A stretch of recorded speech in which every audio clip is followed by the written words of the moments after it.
In the previous video, we looked at how American news media has become so politically biased and how it has become an issue in the modern day. The issue of politically biased news is not only one of misinformation. The issue can and has had some serious consequences about the way we consume media. There is a rather clear relation between biased information and fake news, thus begging the question, how has politically biased information contributed to the rise of fake news? Fake news is defined as the creation of completely fabricated stories that are created intentionally to mislead, misinform, or deceive viewers. Fake news can fall under the category of propaganda, depending on its purpose. According to a video published by the Encyclopedia Britannica, fake news is sometimes created by people who are bored or as a joke. But fake news has also been known to be created by those pushing a certain political agenda, or by those wanting to influence a certain point of view. This often makes fake news ripe for use by those seeking to change viewpoints of the public through biased and often untrue stories. Fake news sites can also serve as sources of income, meaning that sometimes those who publish fake news articles are in it for the money. According to Martina Chapman, a media expert, there are three elements to fake news: mistrust, misinformation, and manipulation. Obviously, fake news covers all these categories. These can be seen in events throughout history.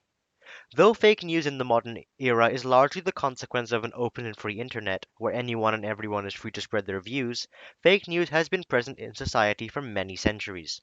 The earliest examples of fake news can be attributed to Socrates, who warned about, quote, falling under the spell of an orator, or the prevalence of lies and deceit for personal gain. While fake news continued to exist, there are many more notable examples, including coffee houses in 1600s Britain, where people gathered to gossip and discuss rumors, and now the now infamous fairies photographed photo from 1917. Indeed, a large amount of World War II was fought through the use of propaganda, posters, and leaflets employed by both the Allies and Axis powers to mobilize their respective countries, but to also discourage the enemy. Propaganda and what amounted to fake news was used throughout World War II by the Nazis in Europe, first to allow the rise of Hitler by feeding off the slump of the Great Depression that hit Germany hard in the 20 years after World War I, and also by demonizing the German Jewish population as the cause of the German state's problems. The posters, leaflets, and information disseminated was created solely to push the Nazi political agenda, a clear and profound example of fake news and also of horrific political bias. A notorious example of the fake news present in World War II was the infamous viciously anti-Semitic publication Der Stürmer, which published falsehoods and anti-Semitic content about the Jewish population in Berlin. The publication used letters from the public and published them as if they were facts, much like today, where tweets and social media frenzies often swamp sensible reporting. Der Stürmer was also free to view for any member of the public, thus aiding its overall reach and popularity amongst the German population. The internet was opened to the public in the 1990s and immediately became a revolutionary technology that created instant opportunities to share and disseminate information. Indeed, the creation of social media platforms has allowed information to spread at breakneck speeds, often without verification. This has become how most people view their information.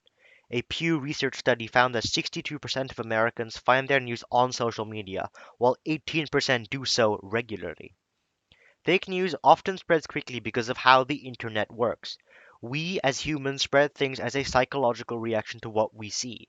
We feel the need to share it so other people can see what we see.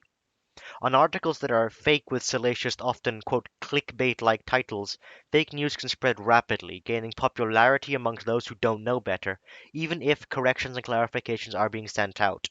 In truth, a well designed, intentionally manipulative fake news story will spread like wildfire, and off into all corners of the internet before anyone has a chance to properly contain it. The 24-hour news cycles of today will pay some attention to these stories, often placing more reporting time on the allegations of whatever the story contains rather than pushing out corrections.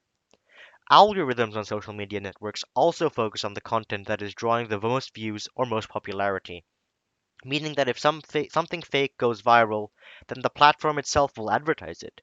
Facebook, until recently, was a known utilizer of such methods until the Cambridge Analytica scandals and others brought the attention of both the public and governments to the issue. Nevertheless, such an algorithm helps fake news articles gain more views than they should. Political bias will probably always be an issue. It becomes our responsibility then, as responsible consumers of media, to ensure that we don't send on things we know to be fake, and to hold accountable sources that report or otherwise publish fake news stories. We must also be diligent in reporting fake news to moderators, whether on social media or on websites, so that the right people can take steps to rectify a situation. And so, while partisan political strategists might be manipulating situations to take advantage of vulnerable people through fake news, it remains our responsibility to fight that by adding a voice of reason and calm to an ever growing situation of panic.